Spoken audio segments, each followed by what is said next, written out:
What's good, everybody? Back with another classic, True to the Game by Terry Woods. 1989. Surprise. The months passed quickly. Ever since Sahara's funeral, Quade and Gina stayed together and everyone knew it. He let her drive the Range Rover while he drove the BMW. He bought her a house in Montgomery County. It had 4 bedrooms, a pool in the backyard, and a huge front lawn that required landscaping. There were a total of 8 chandeliers throughout the house. The vestibule, bathrooms, and kitchen were all complete with coordinated marble. The basement was Quade's. No women allowed, just his boys. It had a pool table, a bar, and a 60-inch TV. He had a sound system throughout that could shake the entire neighborhood. The living room had eggshell carpet, off-white furniture, and contemporary marble. A large curio sat cornered against the wall where Gina had placed thousands of dollars worth of crystal. Where the furniture came from, Quade didn't care. He did care that she spent $32,000 on the room. The family room had butter-soft navy blue leather furniture and a custom-made light blue carpet with dark blue trim. In the middle of the far wall was a fireplace. Another big screen TV sat catty-corner in the family room next to a stereo system twice the size of the one in the basement. There were sliding glass doors that led out to the backyard and the pool. The kitchen had been remodeled and had everything from a dishwasher to a food processor. The dining room floor was black marble with a black mirrored dining room table that seated 12 in its center. A matching break front sat against bevel mirrors adjacent to a gray stone wall. Their bedroom had rich dark green carpet, a huge king-size bed connected to an elaborate wall unit which stretched across the entire wall and sat facing the door. The closets were filled with shoes and clothes. Gina and Quade had so many clothes. Neither rarely wore the same thing twice. There were 2 extra rooms. One Gina made into an office, complete with a maple desk, computer, and fireproof file cabinets. In front of the desk sat 2 bone-colored leather chairs. She had a bookshelf the size of the wall built for the room, and went out to bookstores and purchased hundreds of books to occupy the shelves. The other bedroom was really like a storage area, even though it was actually a guest room. Though the family rarely visited, Gaget called every day. Quade stayed gone, as if he was lost and just couldn't find the house. Gina didn't understand it. He would stay out all night, usually not returning home until the wee hours of the morning. Even though he was never there, he wasn't going anywhere either. She felt secure, she felt happy, but Gina unknowingly had allowed herself to be isolated. Quade had conveniently and successfully excused it as a safety precaution. None of her girlfriends were allowed in the house. That was first and foremost. Only a few family members had visited. Not only did Gina believe this was right, but she also protected her home and protected Quade by all means. She never took anyone there. No one except family was to have their home number. She could only be paged. Traveling in certain parts of the city, even talking to certain individuals, was a no-no. And for the love of money, it was a small price to pay. It was nothing. She had no worries, but she was left alone. One rainy night, Quade stayed in. It was a treat to have him home. The 2 cuddled on the sofa with a blanket and popcorn and watched daytime TV. That's when a commercial came on. The Make Each Day Count speech and Why Waste Another Moment grabbed her. She turned to Quade and asked if she could go to college. She really wanted to go. "What do you want to study?" he asked. "You know, I hadn't thought about it, but I like the idea of business management, and it would give me something to do. Quade, you're not here a lot, and there's nothing left in the malls. I have everything," she said, throwing her hands out in the air, really wondering what he expected her to do. Quade was excited for her. He wished he had it in him to go to college with her. "Maybe I'll go too." "For real? I can go? You're going to come, Quade?" she said, moving over to him, hugging his neck and giving him kisses in a circular motion over his face. Well, I can't do it now, but when things lighten up, I'm going back. I always wanted to be a dentist, he said, trying to get her off his neck. I want you to be a dentist, Quadir. I think you would be a great dentist. I really do. She said it meaning every word, and he knew she knew what she was talking about. I love you, Gina. I love you back, Quadir. With that, Gina started college 2 months later. It was doing quite well. She occupied most of her days in classes and her nights in studying. Hearing the BMW in the driveway, she peered out the bedroom window to see Quadir pull into the double-door garage. She flew down the stairs and met him as he walked in the door. Hey, baby, you all right? He said as she walked away from him into the kitchen. I'm fine. Her voice kind of cold. What are you going to do today? I want to go shopping and pay my credit card bill, she said, following behind him. Quadir knew that meant money. What are you doing? She asked. Nothing. I got to be somewhere in an hour. He took off his clothes and left them in the middle of the floor for her to pick up. It's 10:30 in the morning. Where have you been? All she needed to complete the picture was a little steam coming from her ears. I've been in the street. What the fuck is the street? What kind of answer is that? You're always in the street.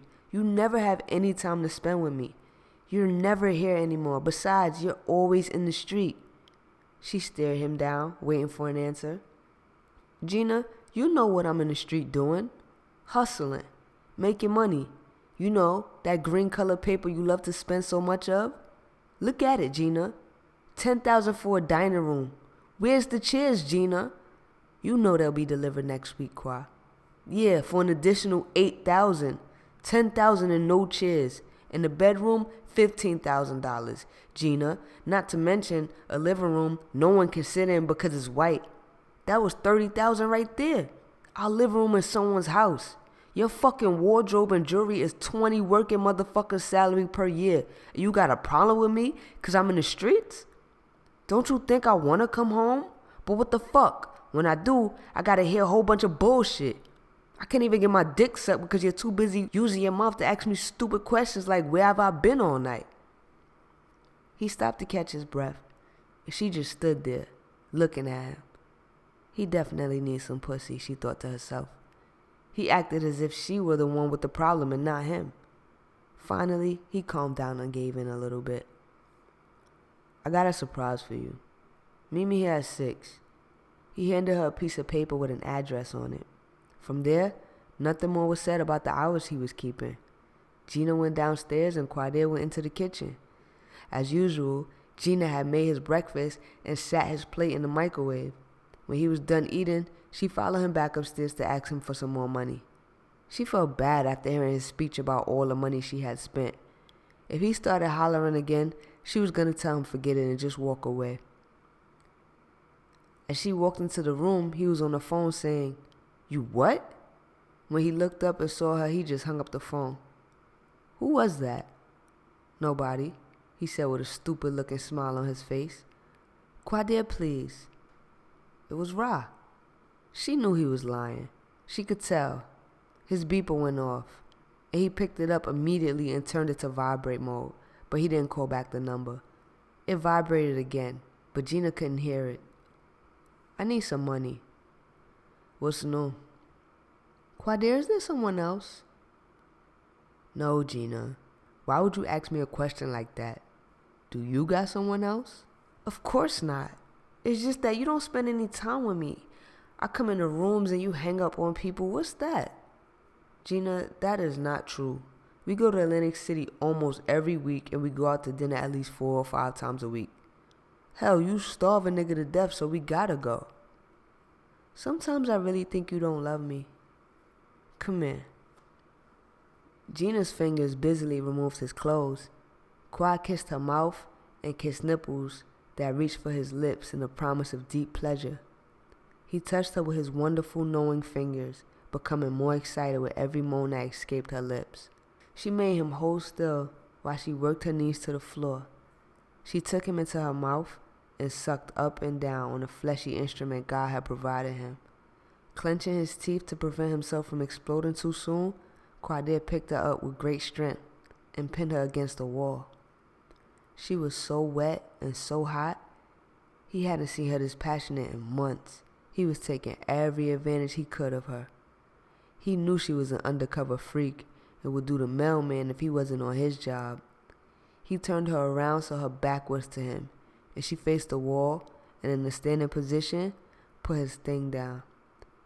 As she felt herself climaxing, she told him to come with her, and he did.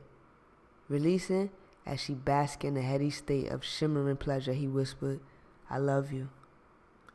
Following her into the bathroom, he stood above her as she was sitting on the toilet. She looked up, seeing his dick pointed straight at her ear.